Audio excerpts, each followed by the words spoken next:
റംസാൻ വന്നേ സുറുമകളാൽ മിഴിവരച്ചേ വാനം.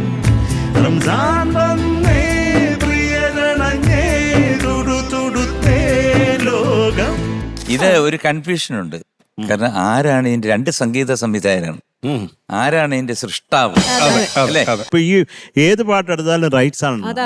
നമ്മൾ വിചാരിക്കാത്തവരുടെ കയ്യിലൊക്കെ റൈറ്റ്സ്.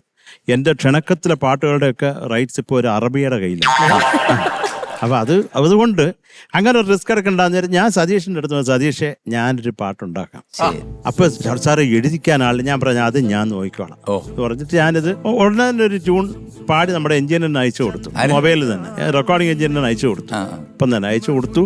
അതിന്റെ ഒരു കോപ്പി എടുത്ത് എനിക്ക് പെട്ടെന്ന് തോന്നി നമ്മുടെ ജിസ് ജോയില്ലേ ഡയറക്ടർ ജിസിനെ കൊണ്ട് എഴുതിക്കുക എന്ന് പറഞ്ഞ് ജിസിനും അയച്ചു കൊടുത്തു. ജിസ് ആ സമയത്ത് ചെന്നൈയിലായിരുന്നു. ഞാൻ പറഞ്ഞു ജിസേ ഇത് എനിക്ക് പാടേണ്ടതാണ്, ഇത് പെട്ടെന്ന് എഴുതി ചേർത്തിട്ടാ ട്യൂൺ അയക്ക്. ഇപ്പൊ ട്യൂൺ അയച്ചാൽ എനിക്ക് ഭയങ്കരമായിട്ട് ഇഷ്ടമാണ്. ഞാൻ പറഞ്ഞു അതുപോലെ ലിറിക്ക് ഇങ്ങോട്ട് പോരട്ടെ. ഇതൊരു 15 മിനിറ്റിൽ അദ്ദേഹം ലിറിക്ക് എഴുതി അയച്ചു. ഇതിന്റെ പ്രധാനമായിട്ട് പറയേണ്ട ഒരു ജിസ് എന്താ പറയേണ്ട ഒരു ക്രിസ്ത്യൻ ഫാമിലിയിലുള്ള മനുഷ്യനാണ്.